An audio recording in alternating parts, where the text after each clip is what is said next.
arm and shoulder. Then we have the muscles of the antebrachium and manus.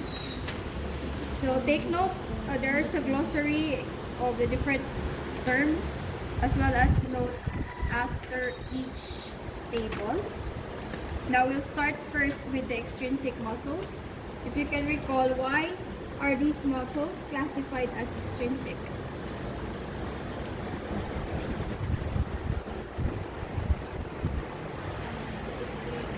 Is all 7 muscles, extrinsic muscles of the forelimb are originating from the body.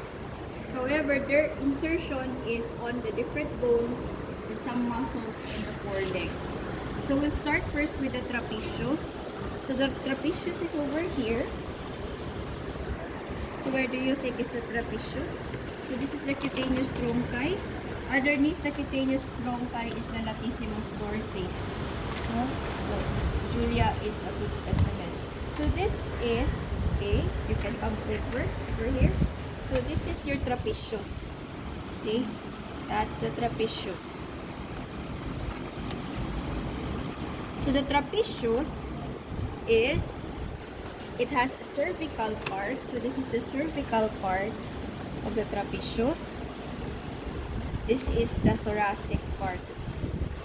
See, cervical, neck, thoracic, it's already in the thorax. So it's median fibrous. The origin for the cervical is the median fibrous raphe of the neck, and its thoracic part is usually from T3, probably here, up to T9, 8 or 9. And then it is inserted into the spine of the scapula. So if you will notice, this is already the spine of the scapula. You can feel this from here. You can touch. So it's already there. See, it's inserted. So follow this. So these are the origins of the trapezius. And then you touch this one. So that's the insertion.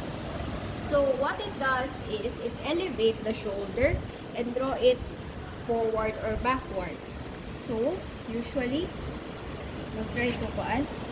So when you're going to elevate the shoulder, see the muscle, and then if you're going to move the legs forward, the muscle is also involved. And if you move the muscle also backwards, it's also involved. And this is governed by a cranial nerve, and that's accessory nerve. Now we go to your omotransversarius. The omotransversarius, so this is your trapezius. This is where your omotransversarius is. We're going to remove this one. This is where it is. It's your omotransversarius. Very small.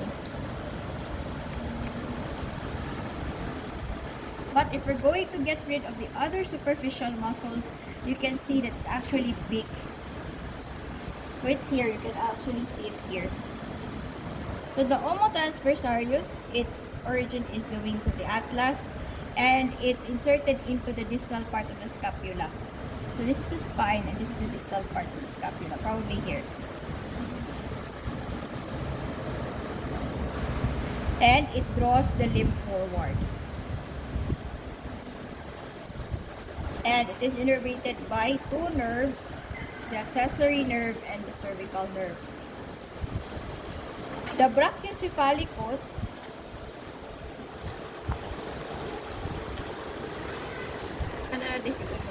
omotransversarius is here. So it's very big. Also somewhere here. So the brachiocephalicus, this one lies deep. So if we're going to remove the rest of the muscles, you can see it underneath. So the brachiocephalicus again has 2 parts. We have the cleidocephalicus. No, this is the brachio. No, this is the brachio.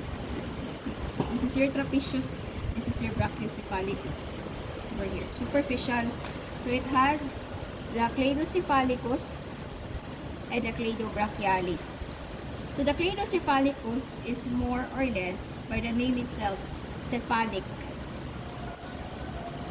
It's connected to the head, but it's inserted into its origin is the clavicular intersection. So take note of, if animals don't have a clavicle, there's a glossary. And all for the cleidocephalicus, it is inserted into the skull, particularly the neck and skull. Mastoid process, especially in carnivores like our dog. And then its cleidobrachialis part is inserted into the humerus, particularly the shaft of the humerus. Now, what it does is it pulls the limb forward or flex the neck laterally. So if we're going to see, so if we're going to flex Julia's head towards the lateral side, see, it flexes. And then if we're going to pull the limb forward, it's moving also. See? Meron si omotransversarius there. Also part here is omotransversarius, but it's again underneath. So the only time you can see the omotransversarius is here. But the other part here is underneath your brachiocephalicus as well as your trapezius. Rhomboideus. So your rhomboideus, again, muscles. Again, once we're going to get rid of the superficial muscles, the rhomboideus is somewhere here. Somewhere here. So it has two parts. Three parts rather. The cervical, thoracic, and the capital. The capital part is only present in your carnivores. So the cervical part and the thoracic part are all inserted into the dorsal aspect of the neck and thorax. So you can see this here. Dorsal aspect on the neck and thorax. So it runs also underneath the latissimus dorsi. So if you have here, so this is your cutaneous bronchi. This is your latissimus dorsi. And if we're going to get rid of your trapezius, the rhomboideus runs over here. And dorsal to the latissimus dorsi. Now, that's the dorsal part. For the capital part, caput means head. So it's the nuchal crest of the skull. And it is inserted into the dorsal border of the scapula. So you know where the dorsal border of the scapula is. So this is the scapula, this is the dorsal border. And in some species, because there are some species that have very prominent scapular cartilage, like the pigs. So it's also inserted into there. So what the rhomboideus does is draw shoulder dorsocranially. So if they're going to lift their shoulders. Unfortunately, we cannot do this anymore because she's dead. So if they can lift their shoulders, so that's the rhomboideus.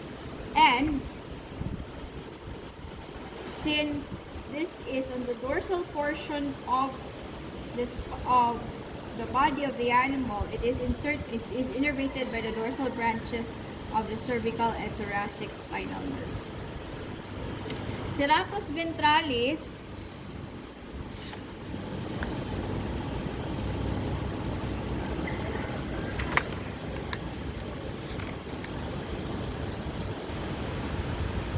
serratus ventralis.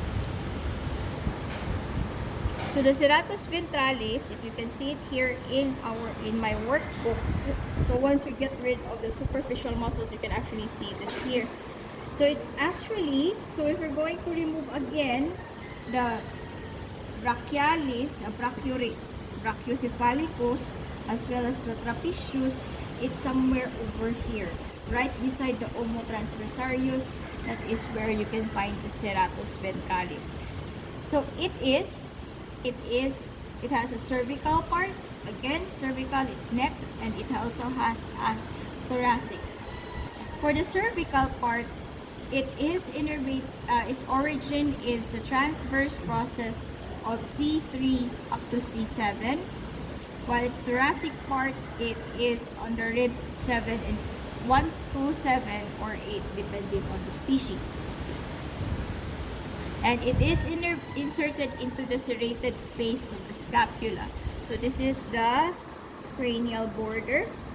So the serrated face of the scapula is right behind the cranial border of your scapula.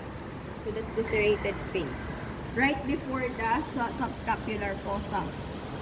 Now you go to, so what it does is it raises thorax, shift weight to contralateral limb and support the trunk. And it is innervated by the long thoracic nerve. Now we go to your superficial pectorals. So it's here. So it is divided into descending and transverse. So this is the transverse, this is the descending. And this is like the deep pectorals underneath. No? So the transverse, so all pectorals, including the deep pectorals, it is originated from the sternum. So you can actually feel the sternum already. Now, both the descending and transverse pectorals will insert into the cranial aspect or surface of this femur, or humerus rather. So this is where the humerus is. This is the scapula. So this is the humerus. So this is here, cranial aspect, because going towards the cranium. What it does is adduct and advance the shoulder. So adduct, going towards the central part of the body. See? If you can see how it's going to, so if you will notice how it's done. So I'm going to abduct first the leg and watch the muscle as I adduct it. Kita? Again. 1, 2, 3. And if I'm going to advance the limb forward, so you will notice that it's also moving. And this one is innervated by the pectoral nerves. For the descending, or deep pectoral rather, it is innervated into the lesser tubercle of the humerus. So the lesser tubercle is, so the greater tubercle is the point of the shoulder, diba? So it's the lesser tubercle is on the medial part right below the head. So this one, so the deep pectorals, these one kani, so it's adduct the shoulder and flex the shoulder, and it is innervated by the lateral thoracic nerves and the pectoral nerves. So take note, right after your this table, you have notes there that the cladocephalicus is further divided in all species with the exemption of the horse. And in ruminants and pigs, cladocephalicus is divided into cladomastoideus and clado-occipitalis. Anyway, cladocephalicus is more concerned on the head part. In carnivores, cladocephalicus is divided into cladomastoideus and cladocervicalis, and the subclavius muscle is present only in goats and horses, small in cattle, and they don't have that in our carnivores. Now we go to your different intrinsic muscles of the forelimb. Now we'll start with the deltoids.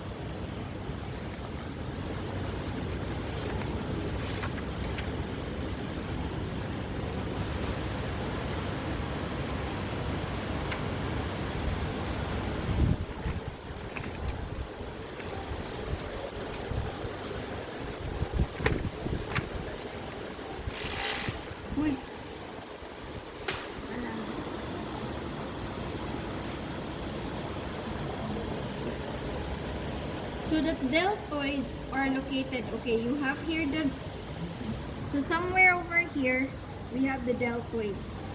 So the deltoids will have the scapular part, and they also have the acromial part. So animals that do have acromion will have the acromial part. So for the scapular part, it is inserted into the spine of the scapula, while its acromial part is, of course, inserted into the acromion. And it is inserted into the deltoid tuberosity of the humerus. So that's the reason why you have to be familiar with the different parts of the bones, because those parts of the bones are named after the muscles that will be inserting on those parts. So what it does is it flexes the shoulder. And it is innervated by the axillary nerve. So the axillary nerve is from here, from the deltoid plexus, and it will spread into deltoid from the brachial plexus going here. The supraspinatus, it's here. So this is the spine of the scapula. If we're going to get rid of the trapezius, you can already see the spine of the supraspinatus. So it's easy to remember where it is originating. So it's originated from the supraspinous fossa of the scapula. So the supraspinous fossa of the scapula is the cranially locating, more curved part of the scapula. The other one, the infraspinous fossa, serves as the origin for the infraspinatus muscle. So the insertion for your supraspinatus is the greater and lesser tubercles of the humerus. And what it does is to stabilize and extend the shoulder, and it is innervated by the suprascapular nerve. Same also with the infraspinatus, but the infraspinatus is only inserted into the greater tubercle of the humerus. And aside from stabilizing and extending the shoulders, they also flex the shoulder. And same with the supraspinatus, it is innervated by the suprascapular nerve. Now the teres major and the teres minor, so they're also, if you can remember, the humerus also has the line or tuberosity for these two muscles. Now the teres minor is from the caudal border of the scapula, that's where its origin, and it is again inserted into the tuberosity of the teres minor muscle in the humerus. What it does is it flexes the shoulder. Now we go to your, and it is innervated by the axillary nerve. Again, anything from here except for the extrinsic muscles, axillary nerve siya. Now we go to your brachialis. So your brachialis is somewhere over here. So if we're going to cut this fascia here, so this is part of the trapezius muscle. But right in between the trapezius muscle, if we're going to cut this fascia, you have here the brachialis. The brachialis is over here.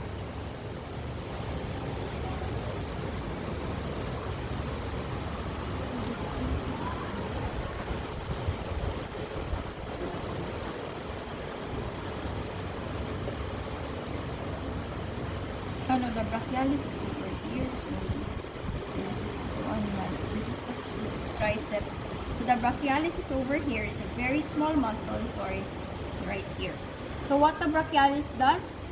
So its origin is a brachial groove of your humerus, and it is inserted into the radius. So as you can see here, it is inserted into the radius.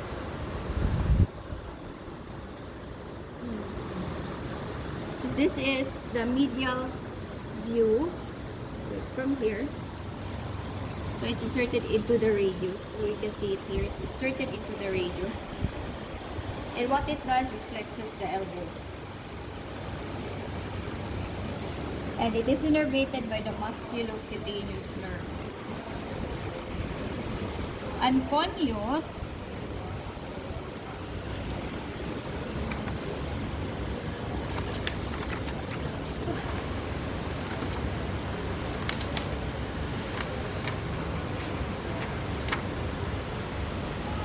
stinky one. So the anconeus is here. So you have your biceps muscles. You also have the brachialis over here. So the anconeus, so this is muscle of the left shoulder. We're using the right. So you have the different extensors also. Extensors. So the anconeus, so this is your elbow. So it runs the opposite of your biceps, of your brachialis. So it's somewhere here. So where your excuse me, where your triceps, underneath that's the anconeus. So the anconeus is from the olecranon fossa. So you know that olecranon fossa is somewhere here on the caudal surface of the humerus, distal caudal surface of the humerus, and it is inserted into the radius. So it looks like a muscle that's from the caudal portion of the humerus but attaching into the radius, because the radius is over here. And then again, another muscle, but its action is the opposite of the brachialis. It's the one that extends the elbow. So, see? If the sorry, I cannot flex it anymore, but I can extend. See? So, if you can do this on your... So, take note of their positions. Both are on the opposite side of, but both are inserted into the radius. And this one, the anconeus, is innervated by the radial nerve. Usually, the musculocutaneous nerves, they are located here and more superficial.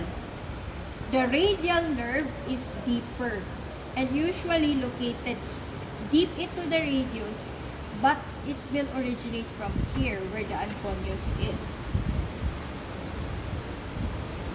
Now, we go to your coracobrachialis. So, it will be inserted into the... So, its origin is the coracoid process of the scapula. And it goes to the lesser tubercle of the humerus. It flexes the shoulder and musculocutaneous nerve. For the teres major, caudal border of the scapula, but its origin is the teres major tuberosity. It flexes the shoulder and axillary nerve. Subscapularis, so right underneath. So the subscapularis will have a subscapular fossa. It is inserted into the lesser tubercle of the olecranon, of the humerus rather, and adduct the shoulder and extend the shoulder joint. And this is actually innervated by your subscapular nerve. Now the triceps brachii. So the triceps is this one. So this is the lateral head. This is the long head. They have a medial head and an accessory head also. So they're very big. They even extend up to here. So that's the triceps area. Here. Again, this is the lateral head. This is the long head. We also have a medial head and a smaller accessory head. Take note that there are species that don't have accessory heads, like the horse. So the long head of the triceps brachii, this one, is originating from the caudal edge of the scapula. So this is already part of the scapula. If you can feel it here, you can touch it here. So this is this one. This is the long head. So you can touch. This is the caudal portion or the caudal border of your scapula. You can touch. Trace. It's trace. And then you can touch. That's already the scapula. You touch it.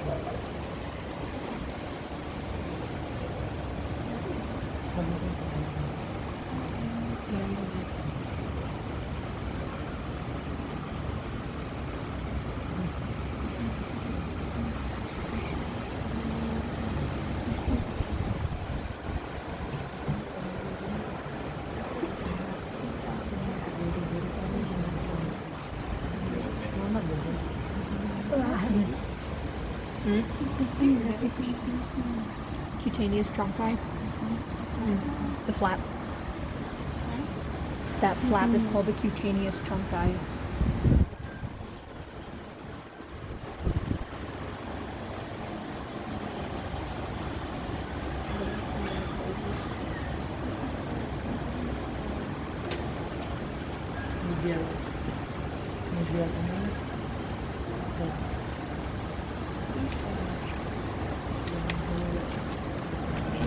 First will originate from the humerus. So this is the lateral head. So the lateral head is already originate from the humerus. Also with the medial head and the accessory head, which are located here.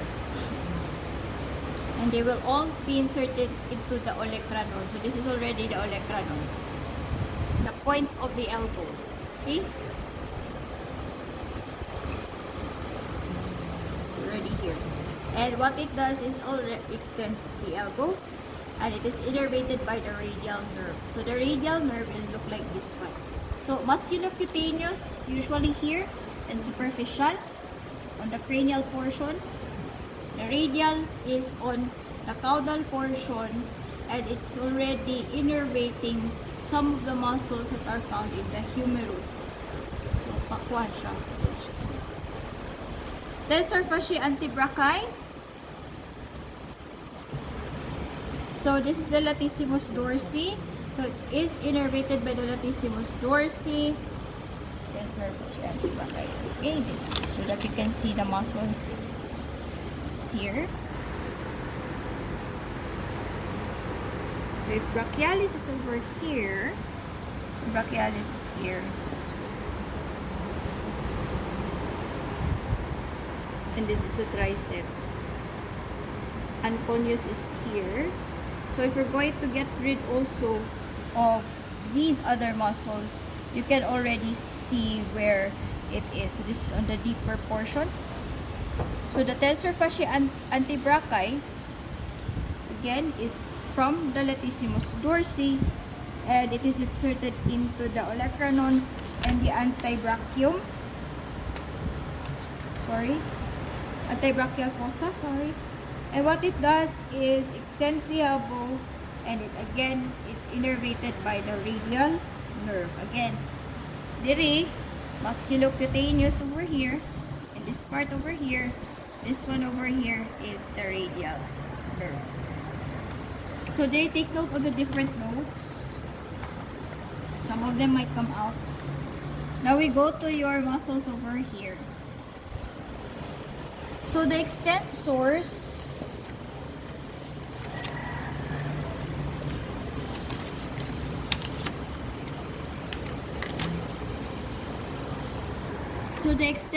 are usually on the lateral side. The flexors are on the medial side. So the extensors, so the radial nerve will move from here to here. No? So the extensor carpi radialis is this one. Oftentimes, you mistaken this as your cephalic vein.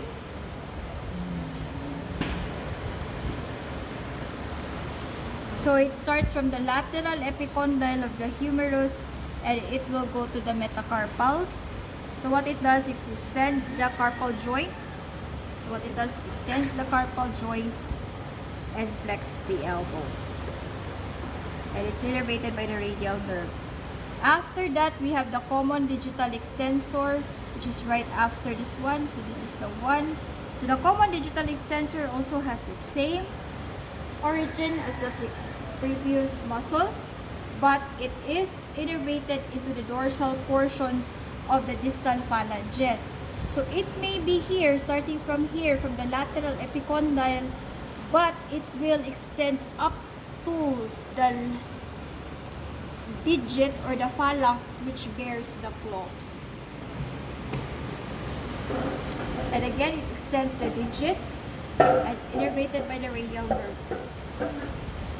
After that is the lateral digital extensor. So this is So this is the common digital extensor, and then we have the lateral digital extensors, this one.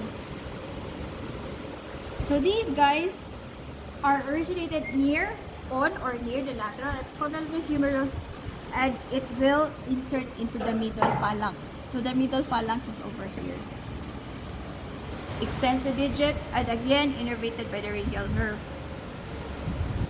Then we have the extensor carpi ulnaris. So usually this is the extensor carpi ulnaris.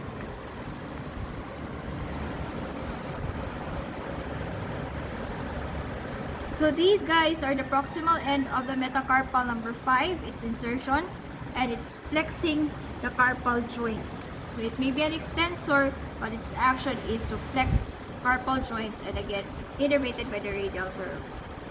The rest of these, like the pronator, teres, supinator, abductor digiti 1, extensor pollicis longus, indicis proprius, pronator quadratus rather, and the brachioradialis. These are located underneath these muscles. So the pronator teres is on the medial epicondyle, its origin, and it's inserted into the medial surface of the radius. So it again, its name itself, it pronates the pons, and it's innervated by the median nerve. The supinator,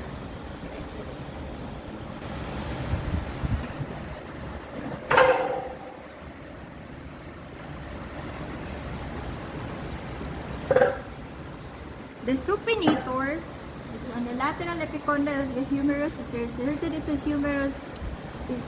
the radius rather, and it supinates the pons. So again, radial nerve.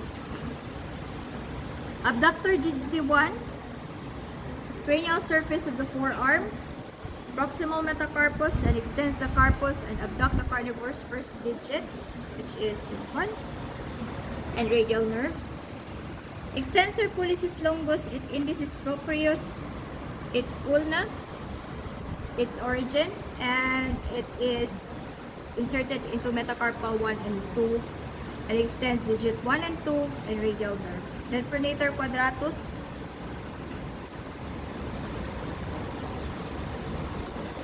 and then brachioradialis. So we have muscle 6 to number 10. So the ones that I mentioned, supinator up to brachioradialis, all of these are only found in your carnivores. So these are the things that make carnivores, they can actually supinate or pronate their paws, and it's easy for them to catch their prey. So when they catch their prey, when they chase it, once they think that